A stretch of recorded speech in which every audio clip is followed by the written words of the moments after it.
So OG also doing really solid in the group stage. This is going to be a big match, but honestly, no freaking clue how this is going to be. If Undying is doing this well, it's safe to say they're overperforming. They didn't make DPC at all during the year. They consistently got third place, barely missed DPC, or the first major, second major.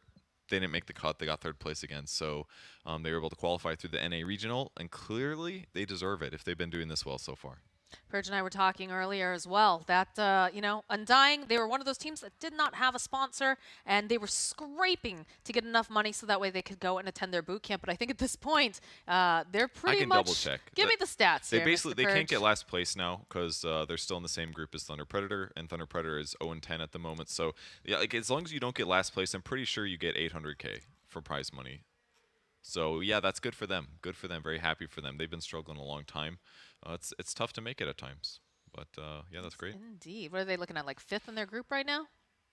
I'm think that's what I checking just saw. money. Oh. Oh, I'm sorry. It's 600K. If you don't get last place, you go from 100K to 600K. That's it's money. a big jump. That's Literally $100,000 a person to not get last place in group stage. That's good payout. Very good for them. So happy for Undying doing so well so far. But who will win this series? It's all going to come down to the draft and the play and the ganks and the lack of mistakes and some other Yes, stuff. that's how you play The chat game. wheels. Yes, the chat wheels. That is also a very strong strategy. OG earlier when they were playing against EG, attempting to use Dove's voice against Arteezy. I got to see who put that one in. Shane. It's both teams, of course, naturally. Of course. Bryle gave him the OG voice line, but now it's back and forth. Battle being dealt in chat as well as in the draft screen. Lena banned in the first phase. That's a Bryle hero, classically strong hero. I just saw a stat as well that the highest average kills, Bryle's in second, directly behind Sumail. Ooh, the NA boys. Someone's numbers are going to change this game. Because someone's got to win, you know? I guess they could both, like, slaughter the enemy's team and both have good KDAs at the end, but good for Undying. That's definitely possible. But, yeah, you know. OG, everyone is very, very familiar with, but, you know, a lot of people might not be quite as in the know. They're really good. With Team Undying. They just keep winning TIs, is what I was going to say. Is that all you're going to say about OG? They're just that good? They suck during the year or disappoint, and then they just crush TIs. And this could be the third one. You just never know. I mean, they are in their TI form for sure. Yeah, they are. Slightly different roster than last time they won TI, but still a lot of the core players. They've got Sumail. Sumail was the player that joined them after they did amazing TI 8. Do I have that right, or was it after TI 9? It was after TI 9, after they won their second TI. Did you work the TI? I can't remember. It all blends together. It's been a long COVID season. But Sumail basically joined them. It didn't go so well. He was kind of teamless for a long time, and then right at the end, they brought him back. They qualified, and now they're crushing. I know way more about OG than Undying. I was really hoping you'd pick me up right there. But it's fine. We can talk about the game. Yeah, so Undying, you know, they have some of these. It's a mix of, like, younger and older veterans, right? So you've got yourself Tomato. He's one of the first, one of the first SA players to kind of get picked up in more of an international scene, right? He's very, very young. I think he was 17 when he first came onto the international scene, and had some issues just because, again, young player, lacked some of the discipline, would be a little bit too focused on farming half the time, or he'd go in for dives. You've got Bryle, who is very young as well. I believe Saberlight is also on the younger end, but then you also have Moon Meander and, of course, Dubu, who are more of the veterans, been around for quite a while. Moon Meander, of course, a staple in the North American Dota scene. So, yeah, it's a stack that's a mix of young and old that are just trying to prove that NA Dota is still alive and kicking. Yep. Please, God. And Moon Meander, a forming player of OG back when they were Monkey Business. He was on their team when they... Or was it Monkey Business? Yeah, it was Monkey Business. Then they became OG. He was on that team, won a major with them, a couple majors. Eventually got kicked, but you know, still always been a grudge match. You love to see it. Years in the making grudge match. No, I mean the OG brand is massively like Moon Meander was there, but as was Miracle. But Miracle hasn't. You know, they're like the original OG, but it's been so long the ago. The OG OGs. The OG OGs is correct. Very much so. First picks, though. Eldertine was the opener for OG. It definitely seems like That's the hero that makes it through. First phase, somebody's picking him because he fits in almost all lineups. Undying responds with Weaver Earthshaker. It's a great dual lane. It could be a carry Weaver, gives them lots of flexibility. And OG will, again, go for the IO. They played it last match. They ended up putting the 3 position with, was it the tree? No, tree was safe lane. I can't remember exactly. But they had a lot of heal bots in that match. Ended up losing that one against EG.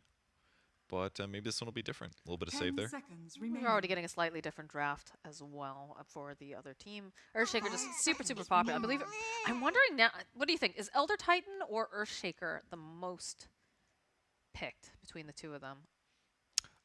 For me, for the games I've seen, my guess is Earthshaker. I think Snapfire's probably still up there for overall stats, but I remember more Earthshaker games than Elder Titan. But I think that's also because it's just so much flashier. Yes. It's like you always remember the big teamfight ultimates. He's always there in the mega crucial moments, with the exception of maybe DY's Elder Titan in that first game against LGD. That one was like really noticeable too because it had so many big moments.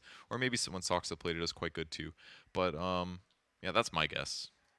One of those two for sure. In terms of the other bans, Morphling gets banned out by OG. Very burst heavy hero, hard to lock down.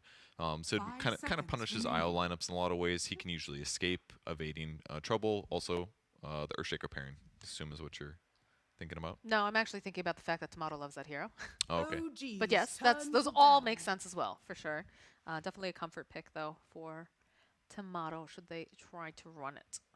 It's a Night Stalker ban as well, the guy that's going to be able to spot out the enemy squad, silence them, prevent them from escaping. Very good at diving the IO, preventing relocate, things like that. It can be really effective there. And they ban out a Void. They basically have solutions against Void. IO is arguably the greatest save against Chronosphere with relocate. So if they are countered, if they have it, it's better to not also let your opponents have it. And it's very good against Weaver. I feel like every Weaver game we saw just about, the enemy team almost always picked Void because they're like, hell yeah, Chronosphere against Weaver. It's just going to make things so much easier. I'm curious to see where they're going to run this Weaver in particular, if it's going to be more of the support style, which we've been seeing, or if we're going to see, like, I know the offlane Weaver occasionally crops up. I think with the Earthshaker, though, most likely that's going to be the 3 and Weaver 4 or 5. Yeah, I was doubting about the 5 Weaver a bit earlier, but then FNG played a one game and it's like, it still does the same thing. You just heavily harass your opponent, and he did hit creeps a lot more that game because he was farming more aggressive places, so it wasn't exactly a 5, I suppose, but it can work. You just kind of roll shift and you start pretty much off in the same fashion in the laning stage, and yeah, it just gives you the ability to like farm places on the map that should just be way harder or way too dangerous in a normal circumstance. And if it was a carry, yeah, sure, they commit like 2 or 3 heroes, kill that guy, and they're like, oh, this is worth it. But if it's like a 5 or like a 4.5, you're like, okay, it costs us a lot of stunts to do that, and really isn't efficient enough to be worth it. So, yeah, that's another reason Weaver's probably been banned a lot. It does change the game a lot in terms of what you can get away with net worth-wise. It's very similar in the sense, I'm surprised that we have not seen much of the Vengeful Spirit at all, just because the change with the Aghanim Scepter being added makes it so you spend so much time and resources, right, trying to chase after an illusion that appears after death, and still has all of the, it's basically like an Aegis, like a buyable Aegis. The problem is that his ability to run away after that respawn is just a lot weaker. They dropped the movement speed by like 8 or 9% or something like that, I think. So it's just too hard to get away typically. And another beefy boy gets picked. I think that's a Dubu. Does sound about right. I think Moon will most likely be playing the Weaver, Dubu playing the Ogre Magi, and Saberlight playing Earthshaker. I was wondering if you're going to see this. So this has been really cool. We've seen this on and off. You can move it around, but recently we've seen a lot of the Legion Commander being played in the position 5. No Tail's been playing it. We also did see it once being played in the mid lane, which shout out to SA Dota. That is definitely an SA Dota thing. But with the banning of the Ancient Apparition, you've got a lot of possibilities for this healing, for the IO, depending on how you want to do it. You could also see sub run it, though, of course, as well. Yeah, they could be really flexible here. Ooh, Bryle TA. Yep, great reaction to Invoker. Topson Invoker was famous originally. I remember I watched a replay because someone was talking about a weird build he did. He would do Quaswex into Meteor Hammer. That was him back in the day. He was the first, which makes sense, right? Like he would time it. That was when the there was like that tornado lift duration talent. Yeah. I watched the replay and I was like, okay, I see what he's doing, but 5 it's like it's still seconds hard because like remaining. every time you get Wex, the timing changes by like 0.3 seconds or something. So it's goofy, but very Thompson thing. Very experienced invoker, clearly. It's not his first rodeo on this guy. A little rough against the TA, of course, but maybe they'll have some better solutions against her as the draft continues. Because right now their damage over time is a bit weak, but hey, they can set up with Spirit Vessel, Cold Snap, and maybe Elder Titan Stomp. Could give them some options there. They also have a nice setup here with this Legion Commander. If you have the Invoker, eventually having the Sun Strikes coming out and helping Yeah. to secure the bonus damage for Legion is always very, very nice. Getting the extra alacrity as well. So lots of things that kind of fit together over on the OG style craft. In Undying, we've got pretty meta stuff, and we've got a mix of comfort picks in there too, because we're not seeing a whole heck of a lot of TA. At least I haven't. Have you? Yeah, we've seen a couple, like one or two, I feel like, maybe 2 games so far that we watched, but it fell off a little bit. I guess the Psyblade nerf was a 10 little bit seconds remaining. relevant, because you can't just get these like infinite stacks anymore. It's just the 5 damage just drops seconds off, kind of like remaining. Power Shot. Still very effective though. Just OG's not quite turn as to abusive ban. potentially, and there's just going to be better tempo heroes or farming heroes instead. But hey, if it beats Invoker, if you're going to be able to control the map decently, it can be effective. Should be able to punish Elder Titan on the backlines as well. It's pretty easy to out mobility him, so getting stomped is unlikely. You're going to be 10 able to pressure seconds IO remaining. effectively. Like, there's just a lot of supports that OG's going to have to defend if TA does go hard. 5 seconds remaining. Last bans, though, we get a Necrophos, we get a Slark on the Undying side. Worried about those carries that pressure Earthshaker well, as there are a couple that work out. Undying. They ban the Darkseer. Iron Shell plus Weaver would have been nice. Well, if they put Darkseer there, it's probably Weaver carry. Could be like Iron Shell plus. I don't know how that exactly Earthshaker? fits, though. I guess unless you're running the Earthshaker as a. They're expecting 4 Earthshaker basically. I guess. And then Weaver 1, Ogre 10 5. seconds remaining. So that's why they're banning offlane heroes. Mhm. Necrophos certainly would have worked pretty well. It's nice to 5 be able to just get him seconds low, remaining. get the kill potentially before the heals really kick in, or get IO to half, kill that guy first. That can be really helpful too. That's true. Then you don't give him a chance to use Wand and Mech, or Locket and Mech. I was trying to say Mechit, but The Mechit. it's like half Locket, half Mech, but it sounds kind of like a. I felt like I was Lockmet? about to say a bad word when I OG's said turn Lockmet. to pick. a Lockmet. Lock Mechit. A Lock. Undying's Mech. turn Mechalocus. to pick. Lockmet. Luna. I don't know. We're going slightly crazy over here. Luna, though, picked up now for the side of OG. So you've got many ways to make this Luna just hit very, very quickly. So the super Yeah. steroid, of course. And then, of course, I mean, it's really just, it feels like a 4 protect 1 almost in a 10 sense. Like you're just Yeah. putting all your buffs over on this Luna. Very good at makes- hitting buildings too. 5 Is the other thing, seconds and remaining. lots of save.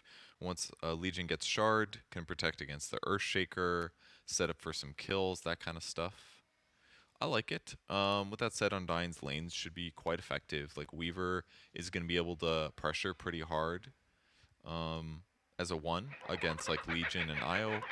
Obviously, they can run you down after Sukuchian, so you got to be slightly careful. But You talking to me? maybe they do ET4 to make it feel more effective or something. But Spectre is going to leave their lineup feel a little bit farm heavy, but I think we saw a similar pairing. I think we did see Spec TA played by another team recently, and it kind of felt good because once they did actually get into it, with Spectre having eggs and TA moving around the map, it just, the pressure felt so overwhelming constantly. And it's actually going to be the Legion 5, something that OG has been playing quite a bit already during the tournament.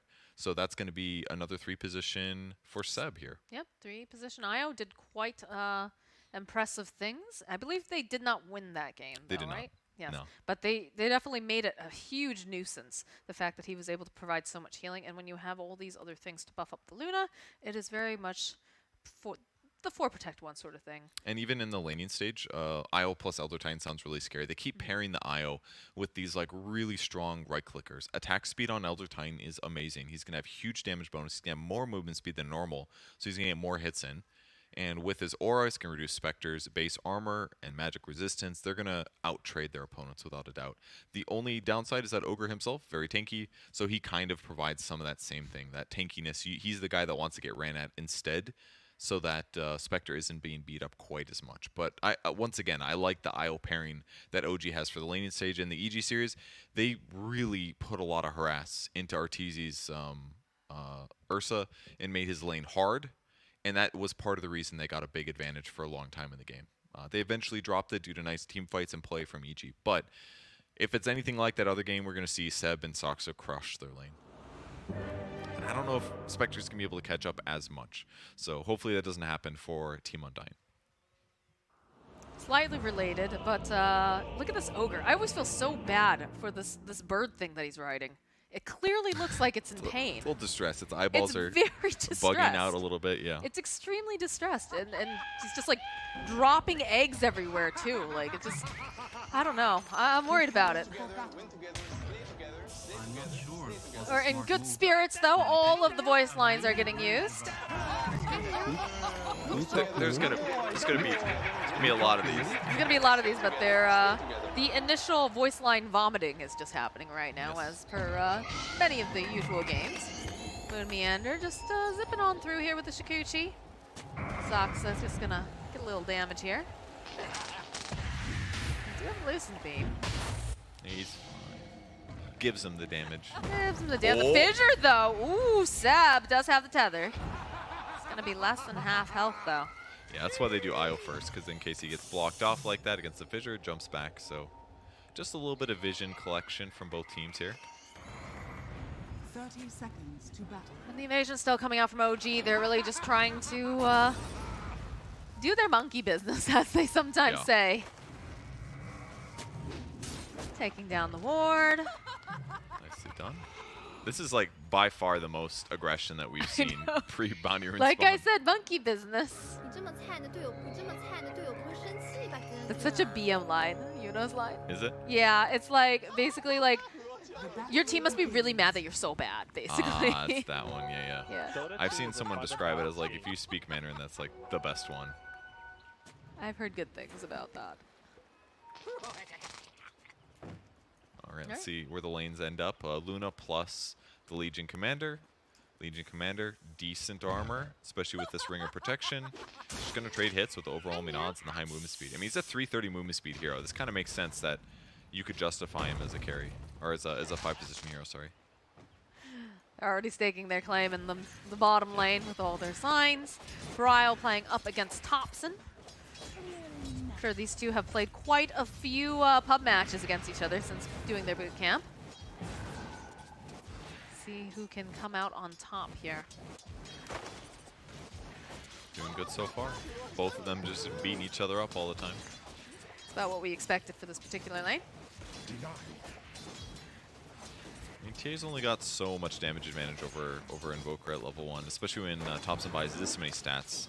He's got +8 int, and he's got a Fairy Fire, so he's actually pretty competitive.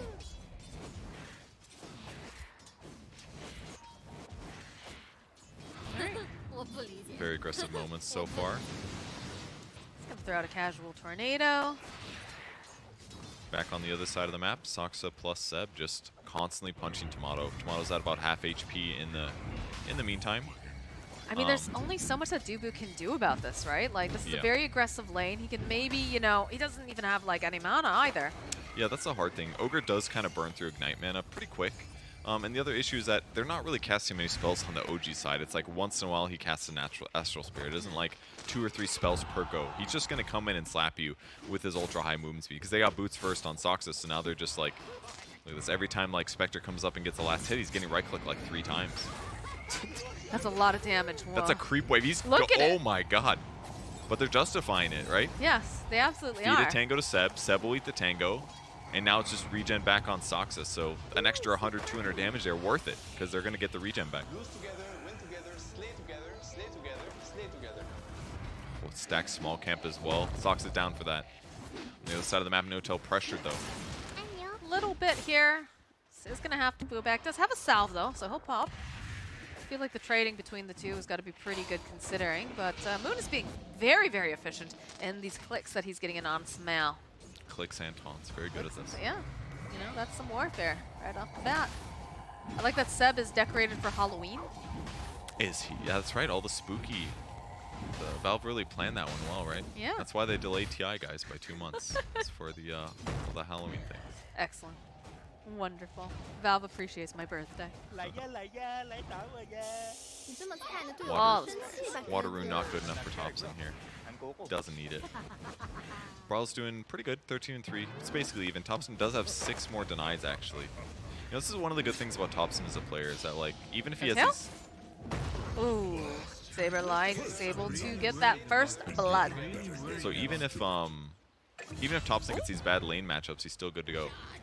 He's like, he experiences it, right? Like, OG classically picks heroes that don't necessarily win his lane. It's like, well, we need Thompson to play X hero, even if the lane matchup's bad. So he just is going to have more experience playing these bad matchups. So it begins. Seb gets his first kill in that top lane. Playing very carefully. Fissure landing again over onto No Tail. Like, just got back and he's already half health. Oh, there's the regen, though, so it's all right. Brought a salve for his Luna. Let you say Luna. Luna. Yes. From the Dota 2 anime, Dragon's Blood. The Slayer of Elves. Big fan of war crimes, that one. Hey, she was just doing what she was told, following orders. That's what war crimes are, Purge. Doing what you're told that is a in good a way war. it's an easy way to war crime, all right, yeah. Slay together. This is just so difficult for Tomato up here to do much of anything. Every time that he tries to go anywhere near this creep wave, he's just immediately punched in the face by Saksa, and then Seb's just throwing out more. Bottom lane, too. Samel finding the kill on Saberlight. We are just all over the place. My word. I mean, they have great. It's a pretty cool dual lane. They're both pretty good at right-clicking. They've got bonus 15 damage. No Tail's got 2 points in his overall mean odds, which is classically a strong nuke. It's just like, for a core, you end up... It feels a little bit rough to level it up sometimes over your press the attack skill, but as a support, it makes perfect sense. Most of the time, he's standing around anyways, so he can just hold it until he needs to nuke 2 heroes. Tomato doing the best that he can, currently sitting at 22-0. No denies are being able to be had, but... He's got more last hits than I expected, to be honest. Like, but a lot of this is just like pumping regen into him to offset all the harass. Earn completed now for Thompson. Very good. Excited to see how that works. Just look at the aggression, though, in this top lane. It's so difficult to play against. Yep. All the money they spend goes towards like these efficient regen items. They don't have to worry about buying the wrong things. Another fissure. No Tails trying to cut off the bug. They just keep going after Tomato. I want to know how much they've spent on regen in this top lane. Maybe he's offsetting what OG's spending. I know Tail salved himself again down here in the bot lane. So, Perhaps. but it's important. You got to keep Sumail ahead. Sumail even skilled 2 points Lucent Beam, a little bit atypical for Lunas right now, but the lane is so active. Like he does need the extra nuke damage. Stacking is starting as well. There we go. There's some crowd noises. Moon Meander just poking back and forth. This Weaver is just so annoying to have to try to play with, but they follow up with the fissure. They need to get a little bit more damage here over onto No Tail. Can they get it in time? Yes, they can. That was really well done by Moon, actually. He was playing near the neutral creep camp. It looked like he was going to run that way, but he pivoted to the left just a moment. No Tail whiffs his overall mean odds, and that's why he pinged, because he's like, we can get a kill now. Fissure comes out, and he's able to pick up that one. So really nicely done by Moon. He's going to have to run back to base to heal or run to some regen, but yeah, he's going to get his earn, go heal, and TP back to lane. Good play so far by Moon. I feel like Moon Meander really shines on these types of heroes that can Outplay? outplay, yeah, for sure. Or just get any sort of information, like the Monkey King especially comes to mind, his Clockwork. These are the kinds of heroes that are able to poke and prod. They dance in, they dance out, but they also just get so much information whenever they do. And I think that's why the Weaver's working so well here. They are going to try to harass Moon Meander, poking away here at Seb. Look at the damage from Sox. Oh my god! Stun from Dubu, buy some time. Moon Meander going right back in again, though. He really wants this. Doesn't quite have enough damage, but Is under attack. good Thinking about it. god. Those punches were quite beefy there. Those are some Giga punches.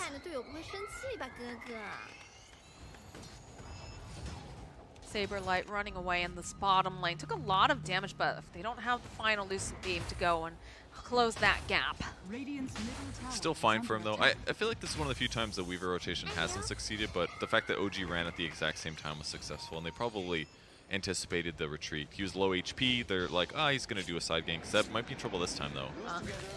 Bugs come out. They ping because Moon did drop a spray. But they will respect the spirit. They'll back off.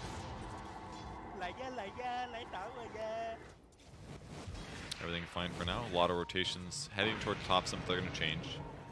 Nice rotation here. No Tail snapping up that Invis, and Tomato's just getting punched to death. Oh my god.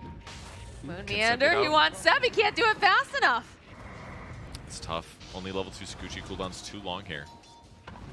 Dubu is in the vicinity though. Sox a punching. We've got a reload coming in hot. Saves him again. Comes right back in. Seb gonna be able to use some of that spirit damage plus that sentry ward, doing quite a bit to help out. Question is, does he take him out or do they stay? I think you take him out with you this time. Yeah. Dubu's ready to go, saving his spells for in case he needs to jump in, but so far so good. Moon's pressuring really aggressively. It looked a little bit like he overstayed. Brile in trouble though. Or is it Is No he in Tail? trouble? I think No Tail's the one who's in trouble because Saberlight makes his own rotation. Fissure comes in, stuns up No Tail. He's making so much space though. Shame. Brile sitting a bit Yeah. low. He's got the refraction up, and they're just chasing after No Tail. Again, he's in position 5. One more hit, he'll be Brile who cleans it up. Eventually gets him, but hey, he's halfway towards the base. He blocks the ancient camp. We'll see how long it takes to deward that. But yeah, Moon's been doing a great job so far. The rotations were a little bit slow to be successful, but eventually he gets the kill. Is successful top with help from Dubu. But Tomato dying immediately afterwards, that one hurt. Did you see the player profile of Tomato? I did not. He has beautiful hair right now. Oh yeah, We I've need seen him in Jenkins to person. talk to Tomato and find out what conditioner that he's using Good because idea. Jenkins' hair has been breaking the green screen. Breaks a lot of things. Yeah, but like this one is Itself. That makes sense. Another rotation top. another rotation top. Moon Meander wants Seb very badly here. He's tethered away to the creep. Do have that urn charge. Will turn their attention now over to Soxa. He's gonna go drop the Earth Splitter. Undying will back away. Seb still here. Still trying to get a little bit of damage off. He needs to be careful he doesn't be too greedy as Dubu does throw out the Ignite. He's got the Holy Locket online though already. Yeah, they're doing a great job pressuring, but keeping their HP low, which makes it hard for them to be aggressive. But the amount of heroes they've had to put in this lane is kind of incredible, and this is why they're suffering in net worth a little bit. Because they're putting all this pressure in just to like give the Spectral space. Duel comes. This is gonna be a kill for No Tail. 100% win rate right now for, oh, the Echo Slam over from Saberlight, but where's the rest of the team? Okay, Dubu jumping in, not really the person that you're expecting. They do manage to take down Saberlight. They'll take down Soxa. There's the Haunt coming out. All right, not bad. There's the damage follow-up. It's anywhere, whenever it needs to be. Jumps back in and buys some time. So they're basically creating all this space for Spectre, kind of, but it's more like they're forcing OG out of the lane is what they're doing. They're not really creating space. It's like making Spectre's life a little bit easier. And in the meantime, what's happening is Luna is mega free farm, and TA is jungling too, but it's leading to this gold advantage for OG. All this pressure they put, all making them run around the map, it's all been really effective so far. This is a problem when the IO is scaring away the Earthshaker. Yeah, it's a little scary. Saberlight can't get that close anyways. He doesn't have his Echo Slam just yet. Soxa is standing nearby. Moon Meander that wants to get a couple more hits off. Nice fissure. But Seb immediately popping that Holy Locket. They'll turn around over onto Moon Meander. Moon Meander does not have that 6 yet. That's just the big old punches from Soxa. My God.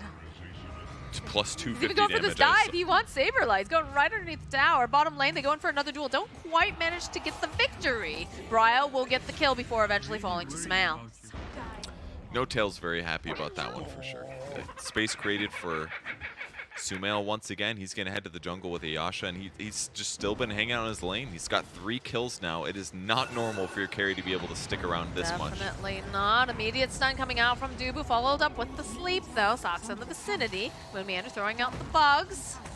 Again, checking their eyes on Seb. Look at this. This is a very fast Tomato going right in on Sox. A beautiful tornado though coming out. No, out the Earth Splitter, turning around over onto Tomato. This is not looking good. They need one more hit. They find him over in the trees. Saberlight now is the next one to fall. Thompson's got himself a double kill. And Sox is still looking for anyone that he could step on, anyone he could get that sleep going. Not going to be able to quite grab over here, but he does have eyes on Dubu, dropping down that ward, making sure that he can't try to disappear at all, or that Moon Meander coming in to save him. Dubu taking just punches like a champ, but eventually, Seb's just going to boop. Is that it's still taunt? Soxa. I think that's a taunt. No Tail could have dueled that guy. I'm not quite sure why he didn't, but I don't know, but Moon Meander now has no more mana. He's just Oh, gonna no. right into Sumail special delivery. Oh. That's a smart move, but I take it. That was not good. I'm gonna say. He doesn't Damn. have his TP available either. There's gonna be a relocate. Oh. Echo Slam comes out Oh. from Saberlight. Though, can they turn this back around? Can they get the kill on No Tail? kill. Bryle is here. He's gonna be able to get the kill on Seb. No Tail left behind. Bryle gets Okay. himself a double kill. Saxa running now. Dubu does have the flame piss. Can turn right back around. Needs a little bit more. Fissure comes through. It's a triple kill for Bryle. You know what? That's a great way to tilt your opponents. Pretend like you're tilted, then they're gonna get way over aggressive, and boom, you get a triple kill on Bryle. That feels great. That's All halfway to about his the mind Deso now. games, baby. Gets to slow him down in the mid lane. Some ignites fly out. That's a huge amount of damage being dealt right there. Now going right back in again. Bryle standing over to the side, uses the Lucid Beam over onto Dubu. Dubu has to be careful, he's taking a lot of damage. One more hit. Another kill for Sumail. This tower's going down. Moon Meander's going to back off. Seb, giving him a little wave, wants a high five. Moon's gonna have to heal now though. Too much harass, too much mana drain, and OG still putting their force on the map. 5k gold advantage. Sumail's net worth very reminiscent of the other Lunas we've been seeing so far. Last game it was Ame. 2 games ago, that is. Last game? I don't know what year is it? I don't know anymore. Oh, Purge, old man Purge. But Doesn't know where he is. Doesn't know Sumail's what been day able it is. to pick up the last 2 points. There's 2 points of Eclipse finally, so he is super ready to fight. Guys, I know that we have Sumi on the broadcast, but this is feeling like games done quick at the rate that we're going today. We've had like, what, a 21-minute game? We've had an 18-minute game. OG is just running out Undying now. Trying not to give any quarter. No Tail turning right back around. Tropson following up with the Tornado with the, beautifully done. The Eclipse into the Splitter. They get even more dual damage. They're pushing Undying to just run away into their base. Saxa, he's a big, scary dude. He's already got the Aghanim Scepter queued up. He has just been so wealthy.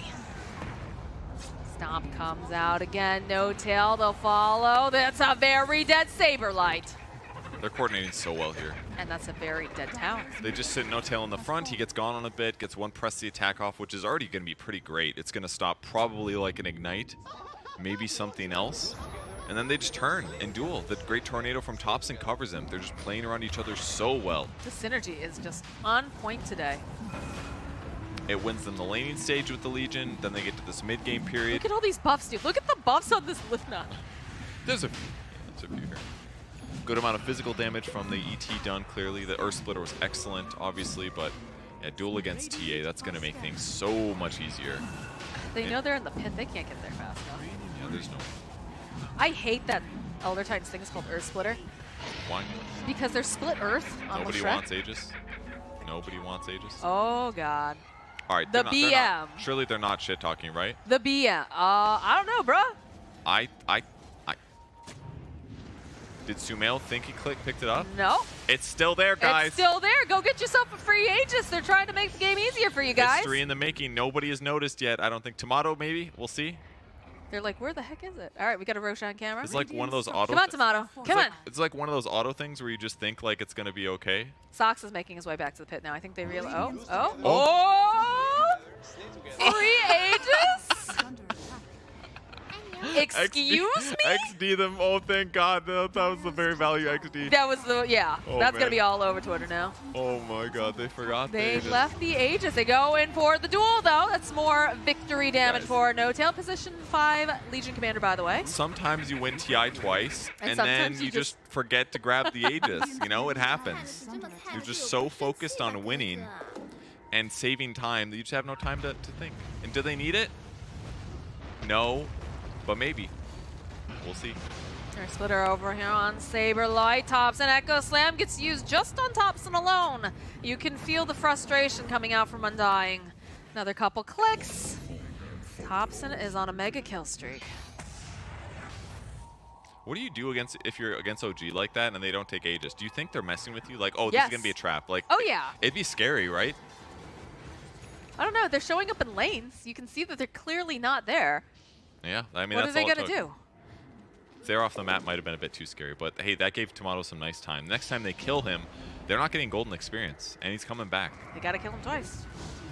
They're making their way to kill him the first time, right here, right now. Take a nap, Spectre. You've been working hard. He's just fine, though. Ag's coming in Very 90 close, gold. actually. Tower is under attack. So My he's- only concern is once he gets it, who's he gonna jump on? They're always together. That is true. His They skill don't have the traditional really squishy 5 to even get those sorts of kills. Yeah, that's true. His skill build is kind of interesting, though. He went for a lot of Desolate, so skip Dispersion. Didn't care as much about being survivable. It's kind of interesting, considering the ET. But hey, if he's trying to deal damage and use this Ags build, this is probably why. He's trying to be more effective when he does these like single target haunts on people. He wants more Meander, damage. poking, doing what he does best. Right around Smail here. They put out the Alacrity. Fissure coming out from Saberlight. They get anything. Oh my god, that stop! They just hits 3 of them. The Eclipse going and Bra running for his life. He's gonna get thrown up into the air. They just get a double kill for Smail. Easy peasy. I mean, I was looking at Smill when he got fissure blocked, and I'm like, I bet he really wishes that he had an Aegis right now, but just heal him up. No problem. Big Eclipse cleans up the TA, and that is the Rax at 19 minutes. Some stuff has happened between the Smail start of has the a group stage. butterfly, dude.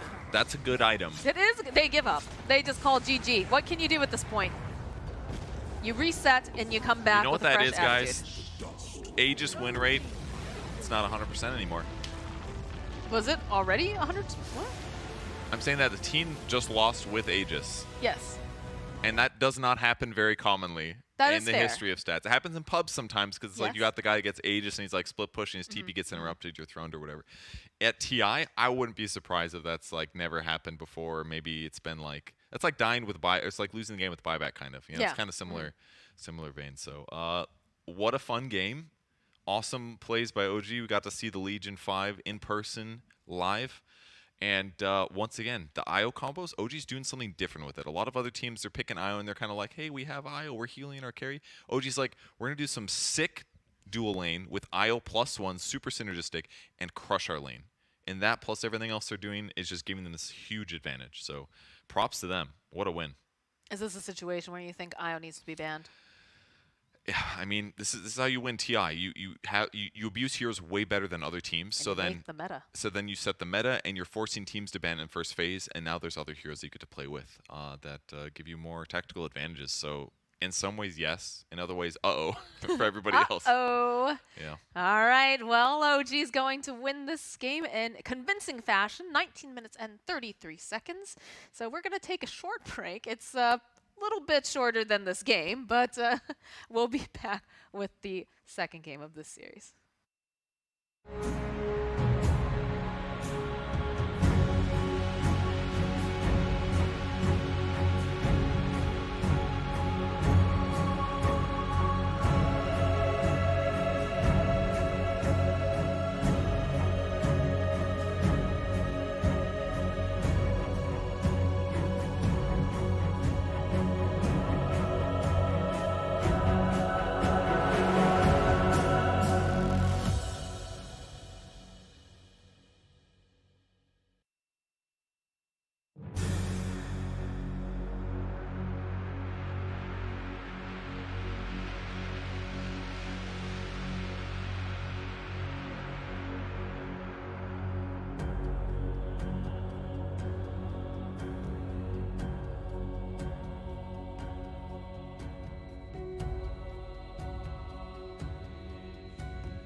Welcome back, everyone. I think we could have seen another game at this point during that break time with the way Yeah. things are trending currently. But of course, we do have game number 2 of Undying versus OG. And OG just bringing the monkey business, honestly. They did, yes. It was a pretty darn one-sided game. They got that IO pairing, different one than before. The fact that they have a couple in the quiver is super effective because then it's harder for your opponents to predict it. The one key is clearly IO, but if your opponents don't want to use it, they're going to have to waste a ban on it, and that just makes things more difficult. And that's a tough one. Tough one to beat if OG continues playing this effectively. Some teams are going to have to start trying to copy the combos, play them better if possible, make less mistakes. I don't know. I don't know what the solution is. Can you get another combo to play against it that won't be as easily exploited? I'm trying to think about like anti-healing or something like that. You could Well, I mean, do the AA, they consistently... But again, it's the AA is only really relevant once you get to the point where they have the Ice yes. Blast. It's still your laning phase. You have to do some anti-regen Yeah. in laning stage. The one here that could do that is Bane with Enfeeble, but the cooldown's really long on Enfeeble. It's like 24, 22 seconds, somewhere in there. So it's not something you can do often. It only stops half the heal. So you could do some stuff, but it sounds difficult. You almost need to play like a semi-carry there instead of a hard carry maybe to be able to out-regen it, or try to offset it by healing yourself instead rather than go on them. But it's like they always have great offense too. They have great defense and they have great offense. That's what's so powerful about it when it's IO core, because it's like he gets the last hits, he gets a really fast locket, and then it's like you definitely can't win then because any heals you're getting are just 35% better. And he's got spirits, and it just seems like a lot to deal with. Something you maybe need to defeat in the draft, I guess.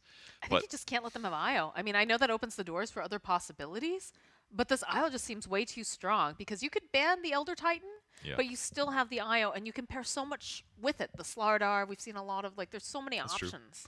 Or what you have to do is you have to take the strats away from them and play it yourself. Because if they, it's like the upper hand thing we talked about at the end of the last game. It's like if you don't have the ability to abuse what they're abusing, they just have this extra advantage that they're going to always take against you if you let it through. And then you either have to ban it, and then there's other stuff. It just makes the drafting a lot more complicated, and it's very routinely like what wins TIs. Like you get to the grand finals, and there's like Shiki doesn't play Leshrac, and it's like still strong in the patch. Boom, that wins you a TI, or at least contributes to it, among other things. OG's done this in the past. Previous TIs, they're looking great here. OG hype's building. It's gotta really be. It's is. gotta be. They want to... What is it, a thruple at this point? Is that what you would call it? They're not there yet, but they're doing great. In They're groups. on the road. The draft is ready, by the way. Let's take a hop Let's in. go to the draft. Let's All see what right. happens. Moment of truth, Voice Undying. lines. Yes, there it is. Don't let them have a run back. Rule number 1 in traditional sports, do not let them have a run back. I cannot confirm or deny if that's a thing. Run back, like don't let them do the same thing twice. Yes. Don't let them do the same plays multiple times. Yes. Once you see it the first time, you should know what's going to happen. Exactly. I gotcha. Yeah, that usually happens. At times, it's like you lane against something new and you get punished a couple times, and you're like, "Oh, I see it." And then but then the mind games go deeper, and it's like it shouldn't happen the first couple times. Is got to be prepared, man. Even it happening the first time is terrifying. And the worst is though is when you know what's coming, and then you're like, okay, this is what they're going to do, and they still crush you with it. That's tough. That's where you start losing confidence, and it really affects your overall mentality at times. So Just very take it important. away. Take it away, and it's important to be mentally resilient against a strong team like OG. They really do play with the mind games. This is one team that really plays it up. They use all the voice lines. They use all the sprays. They are one of the teams that has worked with a sports psychologist as well. I believe they've worked with one. I know Beast Coast has before. I'm not That's great. sure how many other teams have. Do you know? Are there any others? Not sure. Come to mind? There was like a famous one recently too. Some other team did, but I cannot remember. Like another top team. Okay. That's all I got. All right, Tiny was the first pick for Undying. Definitely one of the heroes of the meta that's going to sneak through due to not getting banned. Lena fit into the first phase bans again. That was the hero that they didn't want Brawl to be able to mess with, probably because it's a hero that is like consistently like the all-defying solo mid hero. It's one of Brawl's best, and it also could potentially like beat Thompson in lane. He probably feels maybe a little bit more worried about that one just because it limits his flexibility in terms of draft. So it's just easier to ban the lean out in the first phase if they're really worried about that being an opening. Because classically, OG doesn't cover Thompson much in the mid lane. It's like his style to like do slightly funky things and to have to do this 1v1 that isn't always advantageous. And sometimes he gets behind. He didn't last game. He did great. But if they're worried about that kind of mechanic advantage from a very strong mid hero that's pretty much designed to like win your 1v1s, then yeah, ban him out in the first phase. It feels like OG clearly knew that eventually the Aya was going to be removed because they picked up their heroes very, very quickly. In fact, we're blazing through this draft, it feels, this time around. Undying taking a little bit more time trying to decide what they want, but the Magnus Snapfire was just instant glitch. Yep, and Magnus was a hero that got banned second game versus EG earlier today for OG. So they used it very effectively. It was also against a Tidehunter, in fact. That was the game where they were just like skewering Tide so far back that their team just kills them anyways, that kind of thing. Or anybody else that's playing that middle part. So they're going to have RP plus Snapfire ulti. They're going to have RP and Cookie. They're going to have the ability to Cookie forward and skewer back. They've got great options here for OG right off the bat. Most Snapfires have been 4. You can do it with a 5. A little bit less reliable as a 5, though. Usually you want somebody a little bit more tanky. We'll see what else gets banned, though. Legion Commander still in the pool. Something OG's been grabbing a lot. What else has No Tail been playing? ET primarily. That got banned too. But now seeing the Jug ban, the Hoodwink ban. Basically, the heroes that are going to combo great with Magnus is the stuff that they are going to be a bit worried about. And that's what OG used earlier with Magnus was Juggernaut. So it makes sense that they'd ban it here. Gives you lane advantage against Tidehunter. That's something they used effectively. And also just scales so well with the Empower. Interesting to note that the Earthshaker is still available in the pool. That has been a hotly contested hero along with the Tiny. Yeah. From what I'm looking at, though, for the current data that we have on OG, we have 3 matches of Soxa playing the Snapfire. I almost said the Cookie Grandma because my brain's like, you know, slightly fried at this point. It only has a 66.67% win rate so far. So 2 out of 3 wins, yeah. How many times have they played Earthshaker, though? Earthshaker, they've played twice. This And is data do from you know who played it? Seb. Okay. So 50% win unlikely. rate. I mean, again, they could play No Tail playing Magnus, but I think it's less likely. Magnus 3 is just safer, better, etc. I mean, Samael has played the Magnus in That's the true. safe lane. He was playing it a lot in his pubs too, if I recall correctly. But he has played it once so far 10 in seconds TI. remaining. It's like tiny light, a little bit. A little bit. Far less 5 burst seconds damage, remaining. but better area control. Good and bad things with it. They ban out Storm Spirit with the Lycan as well. Rock Wolf sounds pretty terrifying, I gotta say. Giving crits to Tiny, I would not want to play against that, so it makes sense to ban it. OG's turn to And the Slark ban, once again. That guy's so banned in the second phase, it's incredible. It's like every time they pick their offlaner first phase, it's like Slark is one of the bans because they just don't want to mess with that potential of him just stealing all your fish stats. You need those. You don't have much as a Tidehunter, and he's always 10 hungry, so seconds remaining. can't be having him stealing your fish stats.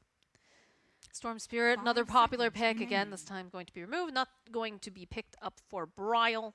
I wouldn't mind, I mean, it depends on the draft, obviously, but I wouldn't mind seeing like a Bryle Queen of Pain at some point. He used Yeah. to be very well known for that hero when he was playing over on Animal Planet. I like Queen of Pain, but I don't think she's that great right now. Fair. Again, and it against depends on if Tiny- it fits within the draft. Yeah, right? it's scary against Tiny as well, I think, because Quap is like one of those heroes that like is a little bit finicky. She's a little fickle. She dies easy sometimes. So if Tiny spots her first, goes for the Avatos, I feel like a lot of cases she dies there. Undying's turn to So it's kind of Oh, dangerous. no, I was saying for Undying to pick up. Oh, I'm sorry. You're right. You did say that, and I heard that, but then I got confused. No worries, no worries. Clockwork was very good against Tide earlier today. Yes, No Tail played it very, very aggressively in that did. laning phase. It was against Ice, I 10 think, was the seconds match. remaining. Did great regen trading. They didn't come to lane with themselves. That was kind of one of the issues. They kind of got 5 behind on seconds regen. remaining. Couldn't stay up on regen because they're against a Jug. If the carry is different, they could probably get away with it, though. As long as it's not somebody that does like a huge amount of damage at level 1 or level 2 with every go, it'll be all right.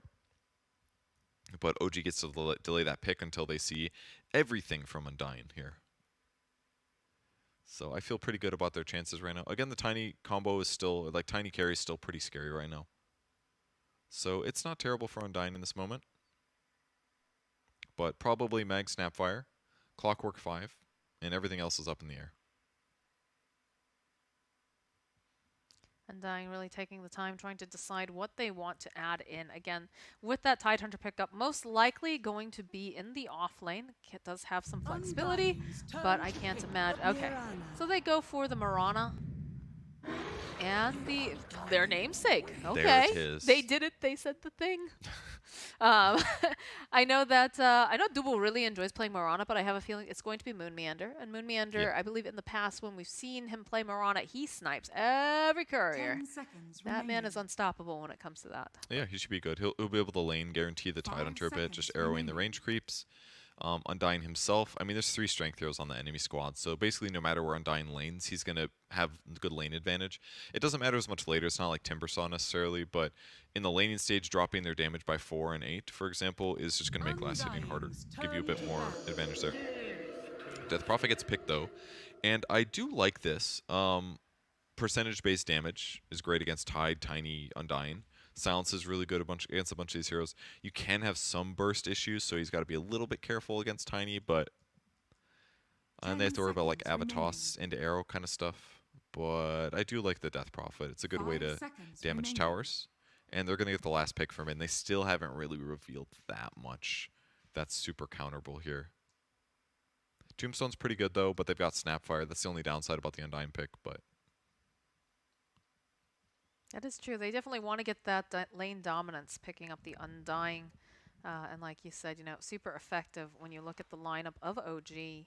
A little concerned, a little light on the lockdown, right? You can do like an Avatos into like a Marana arrow. Obviously, you can just land the arrows. That always works too. Shoot arrow, land does it arrow. always work?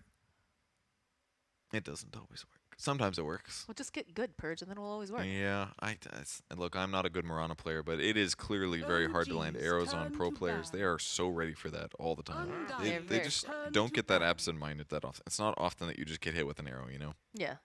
It's not very often that you see them turn into arrows either. They're usually paying very, very close attention. But the nice thing too about the Marana, it is going to provide them with the Moonlight Shadow. And the Moonlight Shadow means that their supports are going to have to buy detection, makes 10 them a little seconds bit remaining. poorer than if they didn't have to. And eventually you do get a nice talent, which is, what is it, 5 plus 20 seconds evasion or something like remaining. that? Yeah, that one's really nice, for sure. Even if you are revealed.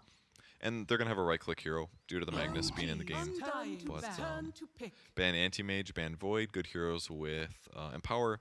Void would have made the most sense. Great ultimate with Snapfire ulti, with Death Prophet ulti, assuming DP's got her ulti going. Makes a lot of sense there. But Undying has to go first, and their carry is going to be a Morphling. The Water Boy, Tomato's favorite.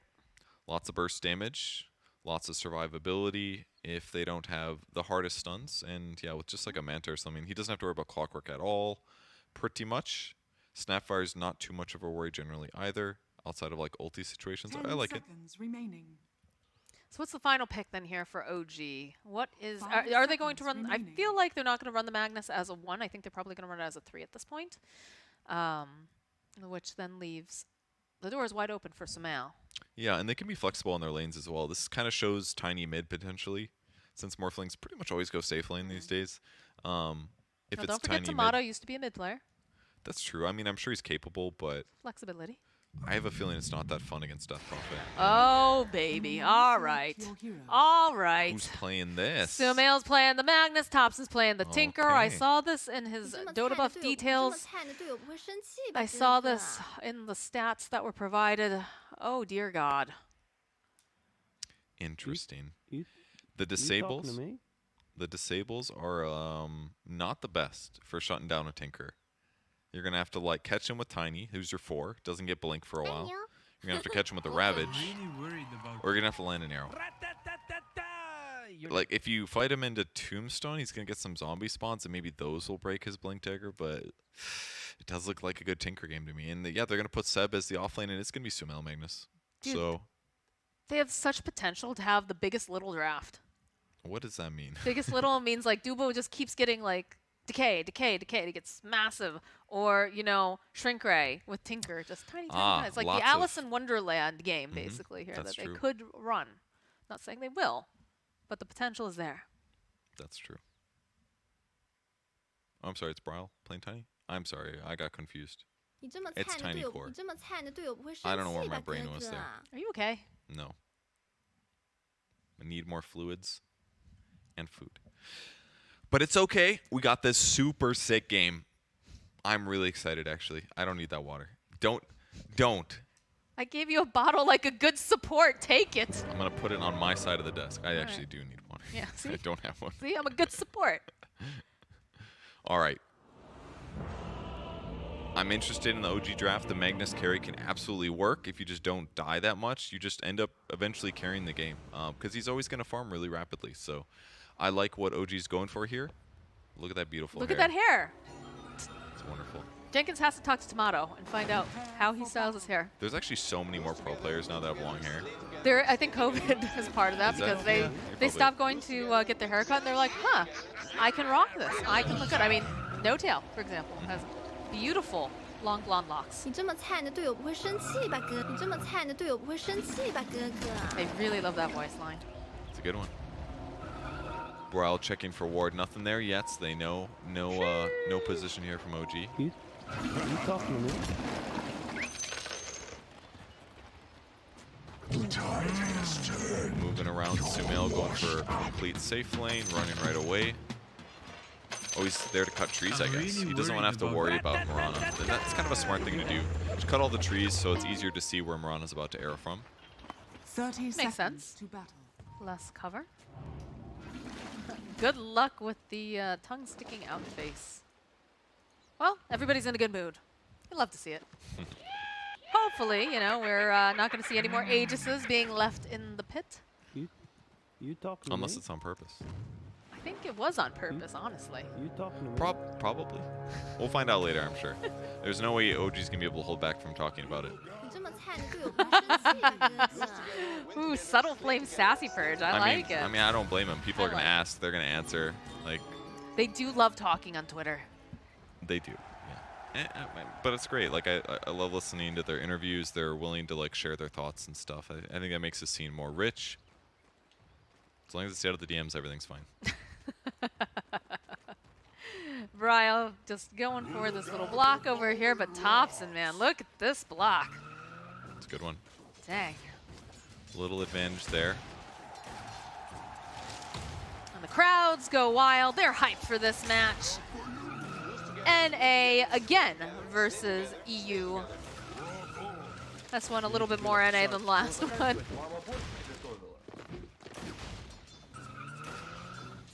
Be Wow. interested to see how many couriers Moon Meander is capable of sniping. It's going to be a little bit hard at times. I think Courier snipes are great, but like the wards are just so important. Like that's the nice thing. You can put wards behind towers to spot couriers, but then you're losing out information on other places on the map, and that sometimes costs you a little bit too much. Because then you're losing heroes, not couriers, you know? true, true. And a lot of times, as long as the courier makes it do first, it's like, that's a little negative, but not the end of the world. I think it was, no, I know I've watched Moon Meander play like plenty of Mirana with the BTS Pro Series, but I think it was recently too Mira, Miroslav from Spirit, also very good Mirana and very good at sniping couriers. I'm not sure if I might, I think they both are quite good at it. Yeah, Mirror's really good. I can see that for sure. Quick Blightstone for No Tail, wants to get that minus armor advantage. Seems to be the item that Snapfire's by. But he did pick up Scatter Blast as well, so maybe going to do a mix of Scatter Blast, little Shredder, maybe one Fire Snap. Plenty of options for sure. He's going to immediately try to interrupt this pull. Get some hits over on Saberlight. Wanted to pull the creep wave here, but I mean, this is fine. He can interrupt the small camp pull, no problem. Some Sumail- movement here over in this lane. Leap forward arrow doesn't quite land. Thompson, though, trying his best. They need maybe just a little bit more damage. Are they going to go for a full-on damage? Oh, Thompson, though, gets the kill. And Bryle is forced to bottle through here. Is hoping he could get a hit on Thompson. Not going to be able to find the final hit, though. Dude, Thompson is so clean the way he does this. Like, he was so ready to do that turn and start attacking, but God, I wish we had It's not player over cams yet. for this. Love to see the reactions from that. he could have gone for an Avatos there. Just wasn't going to kill, probably, unfortunately. It was going to be close, though. He could have maybe tried on Thompson, but a little bit safer just to play it safe. Yeah, double water rune here. Thompson's going to have to catch up. I like that Moon Meander moved over to go for the shot, though. Like, it was certainly worth it. But unfortunately not able to kill Thompson. And they did still let him get the water rune, unfortunately. Brawl may be a little frustrated by that. It does ping it. Moon Meander got a stack off, didn't get the water rune. Maybe But he couldn't do both, that's for sure. And there's the skewer back on Saberlight. I mean, they knew that they had this opening, right, on the side of OG. You knew that Moon Meander went mid, died, and then, of course, probably wants to return back to the mid lane to refill that bottle. So they really took advantage of it and put a lot of pressure over on Saberlight. Yeah, but he's gotten away with it. He's gotten 2 points of his passive, Kraken Shell. His last hits are still good. He's close to where Sumail is. So if they would have gotten that Thompson kill, we'd be praising their graces right now. We praise the moons of Mene. Praise the moon of Mene. That's pretty good. Thank you. I can sing. I thought that small elven child was here in this very room with us. Dubu taking a lot of harass. Turns around with the double decay, though. Decent levels. Yeah, side lane Death Prophet's pretty scary. 325 movement speed. How do you beat it? He's just like infinitely faster than Morphling. It's like he's got boots advantage already, and he just regen trades with Spirit Siphon. It's on cooldown for now, but like, rough one. Dubu does put some good heals down. Tomato being fought again, has to wait for him, but Dire's middle tower is under attack. it's getting kind of close. Soxa getting low, Tomato getting low. I'm really worried. Just trading, a lot of trading. But it hurts Tomato. He's going to have to spend mana to do some morph switching or 这么菜 just 的 play 队友不 lower 会 for 生 now. 气吧，哥哥？ Either option doesn't feel good. Actually, it feels really bad when you look at the CS currently. 12 and 4 on the Morphling, Wow. and then you look over at the Magnus, 29 and 4. Yep. I mean, it is a Magnus, to be fair, but It's again, they're being punished for what they tried with the moon rotation. The fact that they didn't kill Thompson cost them just a little bit too much. Because he's out of the lane, that gets tied a little bit underfarmed. Thompson doesn't die, and that doesn't end up worth it. ooh, the arrow though from Moon Meander. Tomato dying in the bottom lane to Seb though, a bit of a disaster. It doesn't really matter so much if No Tail falls, but he's not even going to fall this time around.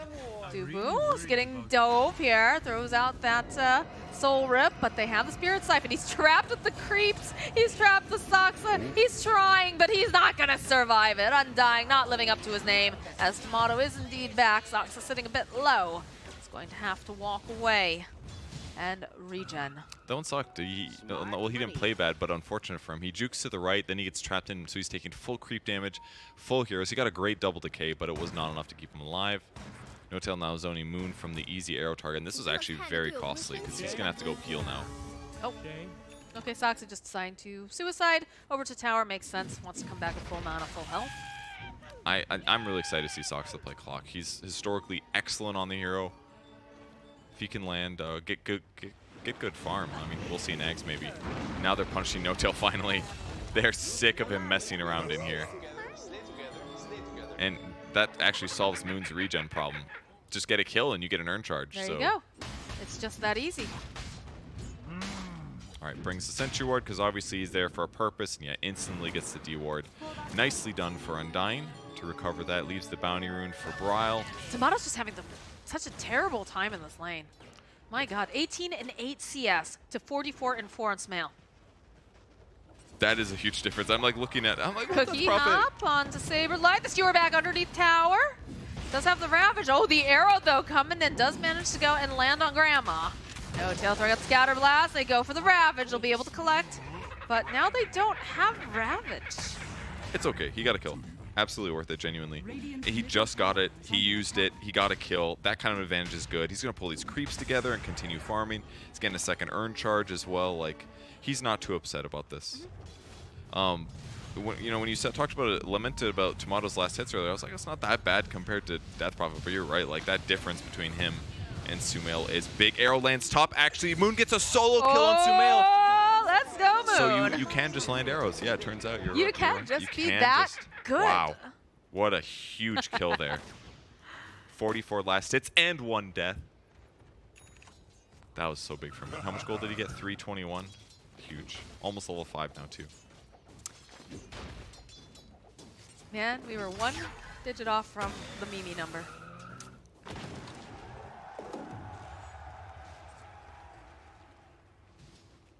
You have the Exorcism online here for Seb. Might be trying to make some moves going under the tower. Again, being able to take control of that area is going to make it very, very spooky and restrict the movement for the side of Undying if they no longer have a tier 1 on the bottom lane. Brile's doing pretty good here. Thompson is ahead, though. Getting that earlier kill. 3,700 gold on him. He's very happy. Level 8. Almost got his Blink Dagger. It's going to be a quick one. But Brawl going to be looking around. Does end up finding Sumail in the jungle. Not going to be able to kill him. Way too much raw HP. Not worth wasting the mana. They're both tanky boys. No-Tail, though, is getting slapped around a little bit here by Saberlight. There's a creep right in his way. And Bryle coming forward. Cookie Hop. Avalanche doesn't quite connect here. I think this is still a dead No-Tail. It's going to take a little bit, but they'll get it. There'll be enough time, though, for Seb to make his way top. He's got the Spirit Siphon. Doesn't have anything to cancel out these DPs, though, so pops the Ghost. Not going to be able to get much done with them. Yeah, very hopeful. But not gonna work. And instantly Saberlight goes to the mid lane. Let's see, where did Bryle head? Also TP'd mid, it looks like, but he's just gonna go hit creep, stack some camps. Instead, we'll get a little bit of damage onto the tower, but really not much. Just a waste of his ulti, more or less. Force some TPs. Thompson revealing he has indeed picked up that Blink. Tower is under attack. Good pressure on to Tide for now. This is Hood coming. It is. Okay, so Hood finished on Saberlight now. Bottom tower is Once under his HP gets a attack. bit higher, he's going to feel pretty confident to slow down his push mid lane. Picks up the Fairy Trinket off of that neutral camp. And we do have some nice stacks going on over here, so we'll be able to... Tide finishes him. Morphling finishes him. There's options. I don't know. He's got an item I coming. feel like Tomato really wants these, though, right? Yeah, Like, it is he's time. so behind. He just got his Morbid Mask, and he actually already got a Possessed Mask, so he's pretty happy with his recovery here. His net worth's still a little low, but this is not that uncommon for Morphling. Morphling struggles in lane usually. Bryle, but Zox on the back lines here. Moon, Dubu's here. 3 versus 2 currently. Good cogs. Moonmander going to leap. They get the stun off. Silence to follow. They'll use that. Saberlight goes in for the Ravage. Lands over on 2. Should be able to get the kill over on Soxa. Thompson, though, joining in. They have the Moonlight Shadow. Do they have the detection is the next question. It does not look to be the case. As Seb next to fall. Thompson blinking back towards the tower area. Nicely done. Looked like Death Prophet was going to be able to survive with the Treads and the Falcon Blade. Huge amount of raw stats, but it was just enough once Moon Meander jumped back in, and he's getting real close to a Spirit Vessel. He's 700 gold away as a 4. This is quite early, and it is the item against Death Prophet. Don't let her Spirit Siphon heal. Saberlight bottom. Saberlight pops that Hood that he just freshly picked up. Sumail doing a little bit of hunting. Thompson with the right idea of where it is. The skewer forward. The woods trying to just juke through. Trying to break the ankles. There's too many bodies. No mana left though over here on Sumail. Thompson sitting a little low, but doesn't matter. Soxa getting the kill. And the pressure will now be placed over on the mid tower coming out from Undying. Now that they're aware there are that many heroes over there. A little greedy by Sumail not having RP in that engagement, actually. He just didn't skill it. worked out, Wanted though. the other farm, but it worked out. It's one of those skills you just expect him to have, but instead, the greed works out a bit. Pressure in the tombstone here. A lot of zombies. Well, these zombies are cool. Got little armor things. I believe those are called chains. They have Is it bondage? chains. Yes. Yes, it is. They had fun hats. What? Got great. I'm just imagining zombies. Oh, nice there. We'll end up missing the hook shot. Sox are usually pretty on point with these. They got a lot of rockets on the Dire team. Yeah, they do actually. Team Rocket. Gyrocopter. Your Pokemon thing is Clockwork, happening. Tinker. Who else has a rocket? Is that it? Do we count a Dagon as a rocket? No. Those Okay. are lasers. Okay, all right. You have to have a projectile-based explosion. That's a rocket. Okay. Techies. Sure, we'll count it. Cookie Hop. Moon Meander already in position though. Saberlight front and forward does not have that Ravage. The Exorcism has been used. Thompson getting into position here so he can throw out the nukes if necessary. They use the That's a fortification. cool tune. Surrounded by trees, they can't even see it if they approach. They didn't approach, but it would have been good. Soxa is holding Tomato in place here. Very nicely done by No-Tail. Popping the cookie right into his mouth there. I've never seen a grandma with such a good arm. She's throwing a cookie up a hill through trees, and she still lands it directly in Clockwork's mouth. That's like an anime moment that's like super unrealistic, and we just saw it live on stream. Some grandmas are just built different, dude. I guess, dude, she's got a real good arm. It's like, what is it, Spider-Man, how when you see Aunt May and she's not the old lady from the comics, and you're just like, yeah, some aunts can be young. Maybe this is a young granny. Maybe she's true. prematurely graying. maybe she's your aunt and she's just the same age as your parents and therefore not that old. I thought we were going to go in a weird direction. I was like, Perch, please. This is the official TI I would stream. never say something uncouth on stream.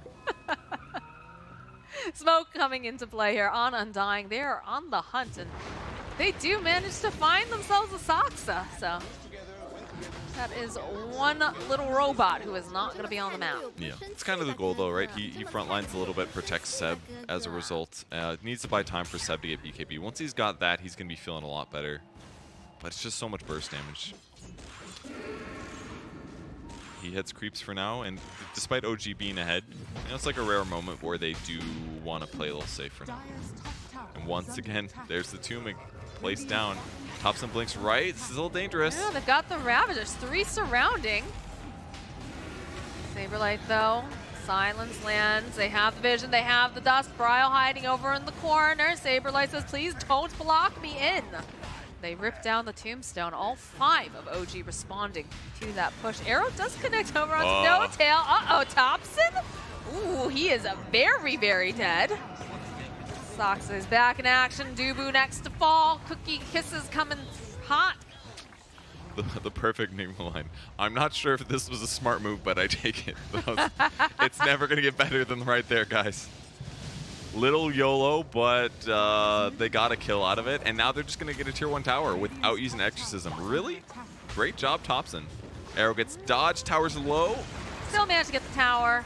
They get into position though. Saberlight silenced. Almost ravaged. He saw his arms go out. Almost. Saksa again, being the little space maker that he is.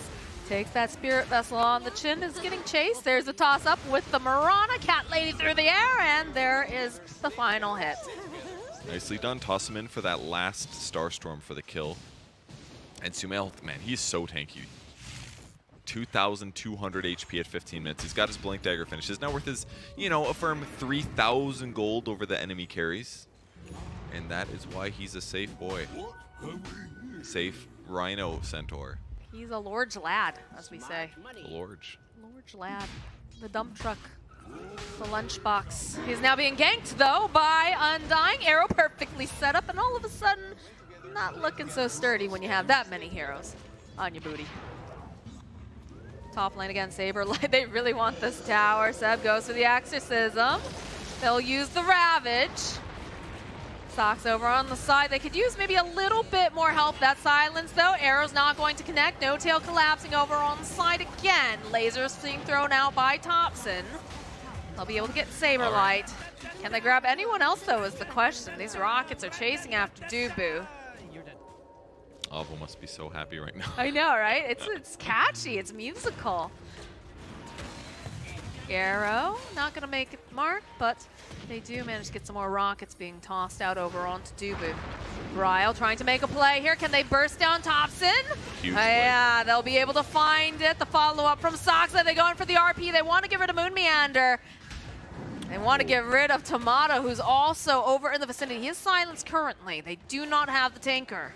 That was unfortunate. Magnus goes for the Shockwave after the RP there, and it moves Moon Meander, pushes him into cogs, and pushes him to the left, and as a result, the Skewer wasn't going to hit anymore. So a bit of an unfortunate combo there. But it looked good for OG. Initially, Seb committing the ultimate, dropping the Spirit Siphon on the Tide. It made their fight look okay, but Thompson getting tossed back before Avalanche. He was just a little too out of position there, and Undying wins the fight. So despite a small gold advantage for OG, Undying definitely still fighting well. Definitely feeling more balanced than the first game that we witnessed. Yeah, that is You love for to sure. see it. And as a whole, Undying playing a lot better than the other day when we caught them casting. They've looked pretty solid the whole time, but they're looking cleaner as the days go on. They look really solid here. Yeah, OG trounced them the previous match, but that was like more OG playing sicko good than anything else. Sicko good. Is that a thing? Do people say that? Hook shot in Yes. over onto Dubu. Arrow connecting over, but not going to be able to save. Cookie hop forward right over onto Tiny, but doesn't matter. Soxa will still fall. No Tail now no longer has anything to kind of save him, move him out quickly, so he's probably going to be the next to go down, and it's going to be Tomato with the double kill. Okay. Good to get Morphling into the action finally. He's now hit second now, worth slightly higher than Tinker. He's had plenty of time to catch up, and when you can just swing in and grab these kills as desired, That's how you catch up in the game. Almost Manta on him. That'll be really effective. He can basically remove the laser from Tinker if he ever goes on him. Look at the win rate right now. Oh, it's very even. Very even. Very even. Oh, getting even more even. Yeah, Tinker lasered that creep in the game. Was like, you know what? I didn't like that laser. Not the best choice. What was that that AI that you could hook up to your account and it was always like, you were not efficient enough? Yeah, what that believe it or was. not, I didn't go for that one. I was Doesn't sound curious. fun. I was curious, but it never said anything nice. It was very mean. Great job at 2,000 MMR. That's not how you get better. Gotta beat him down. What? Radiant's middle tower is under attack. Through robot words. That's how you get better. Duh. Death Prophet's BKB is ready to go. No tail playing with Medallion still. Sox has died a decent amount of times this game. Kind of feels like he's playing more of a 5 than a 4. It's a little rough for him, but hey, gotta go in. Smoke play over on Undying. Putting Saberlight front and forward, but OG hiding in the tree line. And they're gonna start Rogue. This is greedy, I believe. We'll see. Can OG get Very there? greedy. Yeah, all it takes is one rocket, and they know. I mean, they did use Flesh Clone. That's the biggest loss right now if this fight doesn't happen. True. A lot of HP on Undying, a lot of damage amp on Roche. Sox are trying to wait for this angle. They don't have the vision on him currently. Dubu dropping the tombstone. Seb's just going to back off. Not going to be able to back off, though, when Bryle jumps in like that. Okay, no, it's fine. That one Gonna was walk hard, away. though. He wanted to toss back Death Prophet for sure, but there was a zombie there, and he would have very possibly just tossed that instead. So Right. did the right choice. Just disengage. Nobody dies. Sumail messed up as well, though. Wasn't able to quite pull Undying close enough to get the skewer back. Maybe that was Dubu playing well, feeling it, but yeah, they keep vision of Roche, and that just kind of ends up not happening. For now. Almost mech on Moon Meander. He's doing great still. Is under attack. About 400 gold to go. They're going to have a mech on Mirana with the Solar Crest. Undying's going to have a fast Holy Locket to heal his teammates, keep everybody alive. And Saberlight's just going to pressure the front, but he's got to be a bit careful. The missile damage is pretty reduced, but the laser stuff is scarier. Moonlight Shadow getting dropped. They have 2 sentry wards up on the cliff? Yeah, they needed an easy way to get vision again because they figured there was a ward there. So Okay. just better that than like wait 20 seconds for the curve. the instant reveal, but the follow-up from Sumail as he gets the RP, pushes them right back over to the side. Nice silence coming out as well. They're trying to control them. It looks like they might be able to get enough damage over onto Bryle. With that exorcism laser comes through, Thompson gets the kill. Dubu now being chased down by all of the ghosts. He'll be the next one to fall as the rest of Undying backing off. Arrow does connect over onto the Death Prophet, but they have this exorcism. There's a Roshan ready for the taking, and there's no AoE control other than this Tidehunter, so they're going to take the risk. Little scary though. They don't have the best tanks, frankly. And I think they're going to have to back here. I mean, Sumail hit it pretty much as fast as possible, and it was a great RP by him to pull them into his teammates, but yeah, That good. replay here. Grandma puts down the ward. Surprise! But a great skewer back after the RP. Get Tidal up. Oh, the cogs by Sox as well. No easy retreat path. Tide's going to end up getting away as a result. Sox a little pressure, but Dubu gets cleaned up. Got to kill all those nice employees of Undying and their free hats. You really like their hats. I'm not noticing the hats. It's gold. It's cool. I'm not noticing the hats, Soxa with the hook shot forward. Saberlight, though, going in with the Ravage. Beautiful play here. Coming out from the side of Undying. They take out Soxa and Seb. And all the tips for Seb. Yeah, doesn't get his BKB off. That's the big thing. But it's hard when Tide's directly on top of you. If you have a moment of weakness there, boom. He gets ravaged. There's damage follow-up, and there's not much to be done to keep him safe. Thompson has finished his Ags, by the way, so he can mess around with his opponents a bit, but he's got to be careful. There you go. Ooh, Oh, he was ready for that one. It's great gotta ward keep protects this him. tiny, living up to his name here. Oh. Toss up into the air, another laser. Everyone's shrinking. They're getting real tiny.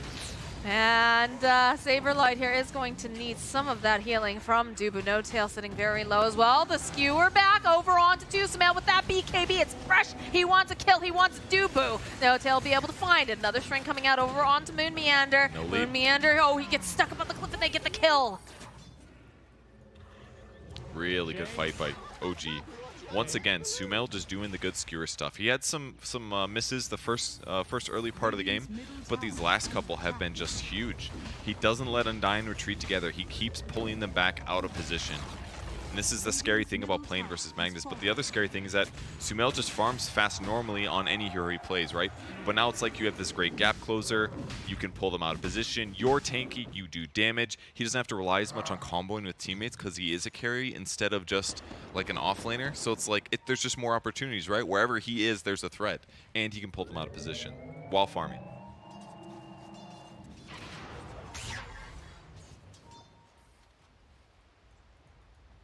So let's see where Thompson goes next. Just got a delivery. It's his Aether Lens. Some more cast range on his laser and other spells. Laser cast range is huge here. This got to be like 1,000 units. Looking really scary. Any new items? 4K gold advantage for OG at the moment. Tidehunter wants an Axe. Morphling going to go Satanic after this Aegis here. And the SNY. It's a good choice. He's going to have some laser problems though. No tail, toss up into arrow, and that's a dead Snapfire. Slay together, slay together. Soxel almost got his eggs. In fact, he does have the money. So it's the item I was expecting him to get. Gets multiple rounds of his skills. So he can initiate, cog, and then go initiate on somebody else as well. It'll make it easier for him to escape, to stay alive, but he's saving buyback money. He doesn't want to buy out just yet. Definitely the smart play. Looks like Tomato has completed a Satanic, which will allow him to stay alive even longer. Still holding on to that Aegis as well. Moonmanor consistently coming back over. Wants to get some idea on vision, but Soxa waiting for him. So Strength Ray coming in. Red the laser. They're going to just start chasing after them. Sumail getting into position. Good silence. Getting tossed out. Tomato, though, turning himself into his own version of the Magnus. It's really good. I mean, he's giving himself Empower. He just turns in, gets Empowered. 63% damage increase. And with his high base damage, let's do some math. It's giving him 130 damage. That's really good. It's like almost half a rapier. Sumail again, the skewer back underneath the tower, trying to control him, trying to just make, nope. All right, that arrow comes in. They'll follow up with the Exorcism. The silence being used over on the Morphing. They need enough burst damage, though. I'm not sure they're going to be able to get it because he's just going to try to morph. Nope, okay, that's going to be the Aegis on deck. Waiting patiently. Saberlight can jump in if needed, but they have their BKB, so there's not much that he can do. Long range fire kisses here. Sumail just clicking away over here at Tomato. Thompson, they follow up with the arrow though. Can they get the kill? Yes, they will. They'll take down Sumail. Soxa trying to get this control, but just not being able to find. They do manage to get the slow over onto Bryle. You've got Thompson. He sees Moon Meander. He needs a little bit more damage to finish him off. Moon Meander trying to hide the tree. He's not going to be able to do the Tomato. Barely able to get away as Bryle has been left behind. The rest of OG will clean up. They got him eventually. They've got a lot of ways to damage Morphling. I thought he was screwed when he popped Satanic, honestly. It looked really scary to me because at that point he's got so much strength his damage is low. But it was enough to keep his health the same, and that bought time for them to jump in and blow up Sumail after he committed for that kill. So either way, with all that effort there, OG eventually cleans things up. The more time that goes on, the more time Tinker has to teleport home, then teleport back again. And now that he's over level 18, he can teleport on his allies every single time. So refills his mana, shows back up at the fight, and every single time he's lowering max HP. And against somebody like Morphling, that's really effective when you start strength morphing. Another replay going on over here. You can see how everything kind of starts to unfold. Just enough damage to go and pop that Aegis first time around. Then he jumps forward, goes for the RP, keeps him locked. That's going to lower his HP a huge amount, but gets waveform off due to the SNY. That helped a lot. Here's that Satanic where he's keeping his HP about even, but Thompson's mana's gone. He has to TP back at this moment. This is where it looked okay for OG, but it just felt like there was no follow-up. But here's where Tinker comes back, jumping back in. He's going to dive for the low HP heroes. He gets Moon Meander. He's going to secure that kill. Back in the live game, though, we get a Ravage. It doesn't catch anybody. No! He tried to get Thompson. Saberlight is now in for a world of hurt. That one hurts. His team was in there. Hook Oh, shot? random hookshot. Random hookshot? Onto to Dubu. What are the odds, Soxa? Sumail just cutting through the tree lines. Thompson making sure that he has no escape route. Solo Bryle. They're cut up all in a corner here. The BKB comes out. They get the kill over on Thompson. Sumail, he's here. He's got the RP over onto 3. Do they have the damage, though, is the question. Yes, they do. The takedown Dubu. They need to control even more. Tomato trying to fight those long-range snapfire kisses. Coming in hot. They'll back off over on the side of OG. But they managed to find themselves a couple kills in exchange for Thompson.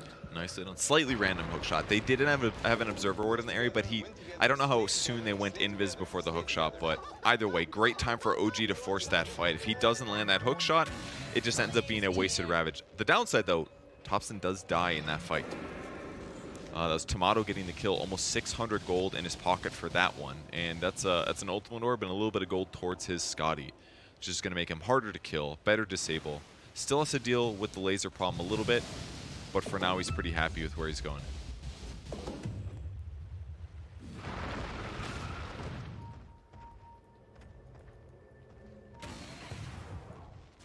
Tomato going to be pressuring this tower in the meanwhile.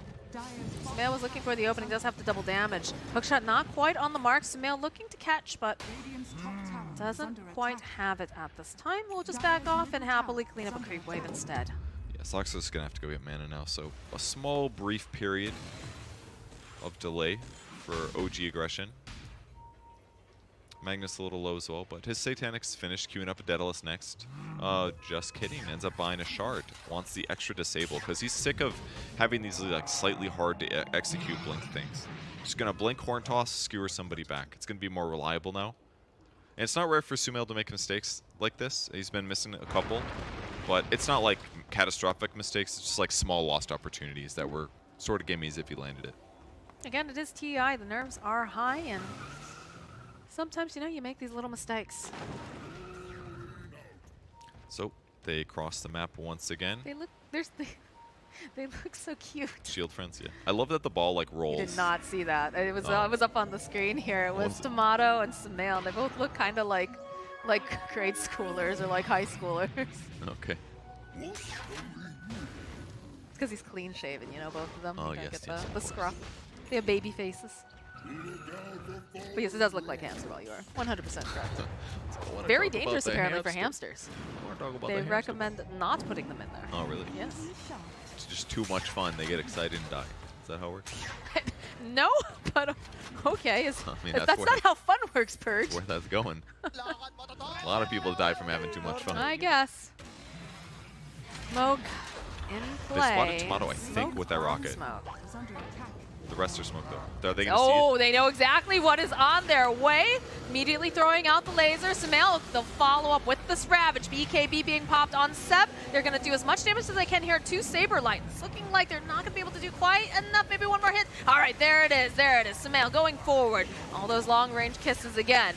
Making chaos. Dubu sitting a little low. Forcing the Soul River. They go in. They get the RP off. Sumail's just wailing away over here on the side. But these fights are completely split. They managed to get Thompson. Thompson going to buy back immediately. He wants to be a part of this fight. Tomato turning himself into his own version of the mag. Chasing after Bryle. They've got so many heals though. Is it going to be enough? No, Bryle will fall. Dubu hiding in the tree line. They don't have any way to cancel the TP, but they don't have to because they can just murder him. Great pressure. Cost him a buyback, but ultimately went okay for OG there. Okay, he gets it. Not the worst thing. It's just some words and a little book. But still, F that's time that you don't have it. It's not efficient. Yeah, it's all good. But OG dying on or Thompson, sorry. It was a great arrow from Moon Meander. Caught him while he was trying to TP out. Sumail pressuring tower, by the way. A little scary with the Spirit Vessel. But most importantly, the Ravage just ended up being a little bit mediocre. He had to blink aggressively, and he didn't really know where OG was. And by the time he jumps in there, there's a BKB going. So Brawl does the toss forward. They end up blowing him up with Tomato jumping in aggressively. But at this point, they just kind of ran down Brawl, realizing that he was a little vulnerable. Almost got his blink off there, but able to clean that up. They got Dubu as well. Thompson instantly going for more as well if he could find him. But that was about it for the kills. Yeah, there's a stain coming out from Dubu. Oh dear, indeed, Tomato. Oh my god. Oh no. The Eggs value for Clockwork there. Hook shots in, follows it up with the power cock push. Then he hook shots again. That's like 5 seconds of stun here at hook shot range. Very powerful. Very powerful indeed. Do they not see the That ward? is Oh, there it is. They got it. a dead tomato for about a minute. Sumail having that double damage is just about to wear off. Throw out a rocket, get the vision. Sumail's going to run on in, clear up this creep wave. Do land the arrow, but there's a lot of people nearby ready to protect him if need be. Don't have creeps in the base though, so technically they are backdooring. Creeps are on their way. Thompson going to continuously just try to give vision, try to spam out. You've got the little clockwork, of course, also throwing out any sort of vision, getting into position. And the status resistance as well is really dangerous, giving him damage block, status resistance, so if they do want to go in, they got to make sure this isn't on Sumail when they jump. Radiant's bottom tower is Satanic on the creeps. Okay, now he's full again. They're just going to take the tower and reset. It's a little dangerous to keep going here. Morphling's almost up, so they do not want to get caught. Almost a Hex on Tinker, too. They want this Roche. Win together, slay together. Tomato is going to be up in slay about together. 4 seconds. Brian wandering over to the area. I think OG just wants the shard, so this will be good for Undying in the end. So what are they going to leave the Aegis again? They Is want the next question. gold, they want the shard. Aegis is, the Aegis deserves, it's supposed to be in the pit, guys. Everyone knows that. Seb gonna slow things down with the Shivas, get some vision, some space. This All right. time they pick up the Aegis. Thompson go with Oh. the arrow, though. Ah, it doesn't matter. Not the worst target, though, obviously. He is the one that's going to be able to immediately just come right back. And they drop the tombstone. A little surprised about this. Seb very forward. The hook shot over onto the back lines, but there it is. There's the Ravage from Saberlight. BKBs, though, coming out immediately, dragging back the Tidehunter. They need to get a little bit of vision here as No Tail just standing on top, chewing through that, that tombstone. Thompson. Another gush, another arrow, this time landing over on Seb. I don't think Brian wants to move in on this. The Ravage was kind of good because it did catch a lot of heroes, but it wasn't like the most crucial moment. Like after it landed, I was like, you know, that wasn't too bad for Sumail. He saved BKB. He can still save it. Nail's going right into the heart of everyone. Nice hook shot from Saksa, pushing back against Sumail. Cookie hopping forward, finds himself. Dubu wants to make sure that they can't continue to go and put down all the heal, but he'll turn his attention back over to Brile. Again, these heals very, very strong. Aegis does indeed pop, though, on the back line of things. Seb slowly chasing. They're sitting a bit low. They've got plenty of lasers and rockets and everything. So eventually they get Brile. Brile is coming right back up again, but the skewer back over here onto Saberlight. They have so much nuke damage. Cookie hop forward, coming out. Can Sumail finish him off? Can't quite find them over on the side. He's actually going to survive. Never mind. There are way too many zombie workers Oh in my this gosh. fight. Did you see how many were on Death Prophet? Like, this has been happening consistently. Tombstone is a major problem for OG, actually. Dubu's been placing them in solid spots consistently, and they go to slap the damn thing, but it takes so many hits. He throws the Soul Rip.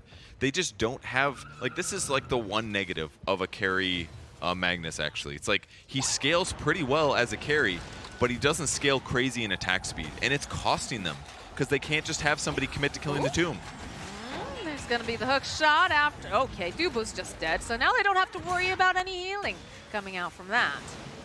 Pick up the illusion rune. Thompson blinking over to the high ground. Cookie hop forward over onto Sox. Just trying to buy a bit more space. Nice cogs coming out. We'll separate a bit. Again, the gush coming from Saberlight. As they follow up with the Snapfire Kisses, just trying to put any damage that they can. Thompson following through here. They have the Hex. Need maybe one more hit. They'll find it on No Tail. Nicely done. They're keeping the pressure up. Tinker's alive, but that's about it. And they've got a Guardian Grease if needed to heal the team. But Moonmeander's going to go back to the fountain, resetting here. Ag's Tide is ready to go, and this is making it really hard for OG to escape when they get in some trouble. Because they've done a great job. They bought some time there for Clockwork, but they used a lot of resources, and I can't help but think now, maybe just let him die. Mortimer's Kiss is Ag's, Force Staffs, everything, but he still goes down. So Tier 2 falls, and now Undying getting some much-needed space in this game. They really are playing great. I mean, I think this was a bit of a surprise for a lot of people. Undying, you know, again, we over in North America, we're having a little trouble with finding sponsors for our teams and not getting maybe as much respect as we used to have, unless you are EG or Quincy Crew. But Undying definitely proving that they deserve to be here. Yeah, absolutely. Maybe they'll rework DPC allocation slots. Who knows? I don't know about knows? that. Then we're going to have Arkosh Gaming. We definitely can't have that. All right, No, all right, lock we it down. Lock it can't. down. Can't let that happen. Sumail's got Daedalus picked up now, so his damage is looking real good. Ninja Gear will help too. 24 agility normally, I'd say. Kind of mediocre, but hey, movement speed on Magnus here is going to feel good, as is the extra attack speed from agility. Better to deal with the Tombstone. It also just allows him to position himself in safer spaces. Like, if you see right now, Seb's just clearing up the creep wave, Sumail hiding off to the side. Seeing if anyone else is here. There is a double damage rune available in the top rune spot, but OG now currently just running down this area. Most likely Undying will be able to find that, pick it up. Broyle's got his bottle ready. He would love this 300 damage rune. It's pretty good. Are they going to check it, though? Ooh, I don't know if they realize. They can see the bot rune's not there. They should be able to figure this out, but in the meantime, Dubu looking to break a smoke here. Observer Ward and Sentry on the cliff. They're not going. They don't value the rune anymore. I gotta say, Moon's been landing a lot of arrows When you're good, without you're good. disable setup. It's been really solid. But both teams grouping, looking to fight. Mag's still smoked up. Bottom barracks are under attack. Smells almost 25 too, so some damage bonus or disable duration is on his horizon here. Gonna go to the low ground. They're making a wrap play. Oh, pops. We'll see Saberlight. Saberlight going onto the back lines, wanting to just blow up the supports, and by Huge God they kills. do. They take out No Tails so quickly. They'll be able to follow up with Seb. Buybacks are coming out in mass, though. They want to be a part of this. Lasers are being tossed back. Tomato's just man-fighting with Sumail. Sumail's totally all alone. This does not look good for him as he just gets ripped apart by Tomato. Bryle trying to find more fence. It's got Cookie forward. Another silence. There's all these ghostly ladies. They get the kill on Thompson. They're chasing after Moon Meander. Can they get the kill? They will not be able to, as Seb, he dies back. What a fight for Undying there. The He smoke had breaks. a BKB. I mean, smoke broke kind of funky there. Oh, Seb did? Oh no. Oh no. I mean, he was. It's okay. He probably wasn't going to survive anyways, frankly, but you know, it would have helped a little. But the important thing was that the fight started kind of wacky. It was basically Saberlight kind of deep. He blinked super far to the back lane. They had that great Observer Ward as well that they had placed earlier. That gave them the vision that they needed to feel confident starting that fight. If not for that ward, Saberlight doesn't hit the back lane at the same time as Tiny. And that was two heroes together as well. Killed them both. Saksa just doing whatever he can to delay this push. And all the teleports are coming. This is one lonely little robot in a world of hurt. And that's another kill for Bryle. Does buy a little bit of time, though. Yeah, he had to do that without a doubt. Like, you've got your There's a other two replay cores here. dead. Blink to the back, tosses them together. That's Death Perfect Prophet position. and Snapfire. And then they get to play the rest of the fight. Sumail's fighting Tomato. Tomato's totally cool with that. His overall DPS is great. He has Satanic. Sumail's got Satanic too, but look at that. He's going to get him on the solo kill. That was huge. Tomato gets his 1v1 kill because he's just the better carry mechanically. And at that point, Thompson's being ran up by like 3 heroes. They bought back some heroes to try to fight this successfully, but it was hard. And That Death Prophet, they had that BKB. Did not choose to use it. it was just the fight wasn't likely going to go well. Thompson chose not to buy back then. He just buys back now in the live game, knowing like, he's like, this fight's over. Like, Sumail gets solo killed. He doesn't have buyback. There's no way they buy back there and try to save Seb. They just have to eat their disadvantage. And it ended up only being 1 Rax due to the great delay play that Soxa went for. All right, Team Undying sitting real nice. This has been a very neck-and-neck game. Take a look at this. Look at this roller coaster. Oh my god. Look at it. Oh my god. That's a dangerous roller coaster. You're going off the top of that one. Don't call them the underdogs, but I mean, this game's in their hands right now. They can win it. Tide's got a refresher. Arrow tossed out, lands on Sumail. They don't know who it is though. No, they don't, but they'll go. They'll drop the tombstone. Oh yeah, they do kind of have some interesting hats. I'm not sure if those are hats or... See? I'm not sure if those are hats though. Maybe those are just their skulls. No, it's like it's a cool hat. All right, Uh-oh, Tiny in the base. look at the push back here. That's a dead Tiny. Seb chasing after Saberlight and Dubu. He's got those ghosts going. No Tail tossing out the Snapfire Kisses, but they're running away too quickly. He's not going to be able to do enough damage with these, if any at all. Tomato turns around. He's just going to fight Sumail. This is not looking good. Okay, they have the Sheepstick. They follow up with the Ravage over on the side. They've got 2 different fights going on. Another Ravage coming out from Saberlight. They want to get this kill. Seb goes down. Sumail still fighting with Dubu here. Needs to get maybe just a little bit more damage. Just managed to go to the low ground. Just checking after the Undying. They'll find the kill there. No Tail coming back in, but oh, Saberlight is able to just teleport away. They want more, though. Moonmeander running for his life. Thompson looking for him. He's got the Glimmer Cape, though. They don't have the vision. He's going to be able to hide over into the corner. Sumail, they want this kill. They want to kill this cat lady. Where is he? Moonmeander? He's playing them like a fiddle. Great arrow there. That was the guy he needed to hit. If that's not Thompson that he arrows, then Thompson's chasing and probably stealing the gems. So good escape. Little bit of a rough fight, though. The Ravage started off pretty good, catching a lot of OG members. The follow-up one was delayed. He wasn't quite sure whether to use it. He did eventually, but the main issue is that Tomato died before the second Ravage hit. So Thompson was able to gap close and pick up Tomato. And now that they've chased him all the way to the base with those kills, they get the Aegis.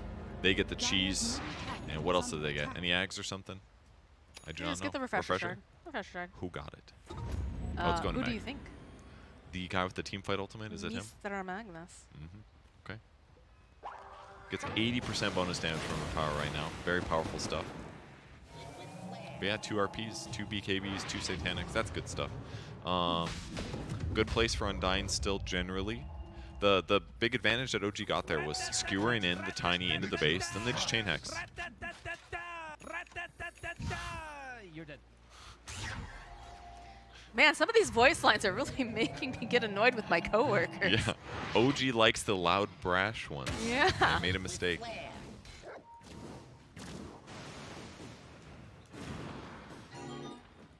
All right. They're preparing over on the side of Undying to defend yet again. Again, they have the Aegis over on Tinker. You've got Cheese on the Death Prophet. Looks like they've moved the shard over too. It's about making sure that Seth can stay alive. It's kind of a cool one, honestly. I mean, feared for 2 seconds after his 4-second Siphon. Very good against, like, Morphling, even, like, Undying or something. It's just going to help. You might think at first, like, oh, it's bad, they're going to run away from you, but they're already going to be running away from you, so it's really not that big of a deal. There are ghost ladies running at you. And the extra charge is not terrible. All right, either. they smoke up over on the side of OG, and they're looking for the correct angle. Waiting for someone to step a little bit too close. They'll get a little vision using the rockets. It's got to be Saksa or Sumail going in first, most likely. They'll drop a sentry ward. They're trying not to show. Sumail will have to eventually reveal. And that's going to get them to reorganize their positioning. A lot of buybacks are available. Tide's ready to go, but is a Tide without 2 Ravages? He is when he has X. Seb popping the first exorcism, just trying to make this space. Trying to get them to come forward out of their base a bit, reveal themselves. Yeah, this is the hard thing about their lineup. Like I said, it's either Magnus or Clock that have to go. So who's like your tower sieger? The reality is that they need to like pull somebody out and kill them. And that's pretty tough for OG to do right now. Win together, slay together, slay together, slay together. So they're going to back up. Don't really find the angle. Exorcism is down. It's just not worth fighting. They pass the shard to Death Prophet in case he wants to use it later. So Magnus is like, I like my items. They are useful. They are indeed. About 2 minutes left on this Aegis. We get the overwhelming blink completed now for the Tinker. That is did get nerfed a little bit. Yeah. From what I understand, but still very, very good for the hero. It's still about the same, honestly. It basically does like 50% less damage from strength. I'm sorry. It does less raw damage, 100 less raw damage, but it does more damage from the strength that you have on your hero. So late in the game like this, it's still more than fine. It's also going to mess up our particles a little bit. Get ready for that. Woohoo! Another rocket hero. Tinker ×2. Overwhelming blink is like a blink that just has a bomb attached to it with tape. Oh my gosh. Every time you blink it, They are. They're Team Rocket. Prepare for trouble, make it double. that's true. Where are all these Pokemon references coming from? When did you start getting really into Pokemon and these all start happening? I've always been there, Jim, on OG. Blue version. Plus strategy go. If you were a Pokemon, which one would you be, Purge? My favorite Pokemon in Red Blue is Sand Slash. Oh. His moves are okay. Why did you like it if you only... The best move you could teach him was Rock Slide. You needed a specific TM to do it. I found it on the strategy guide. Ooh, that arrow clips right onto Seb. Aeon Disc will proc.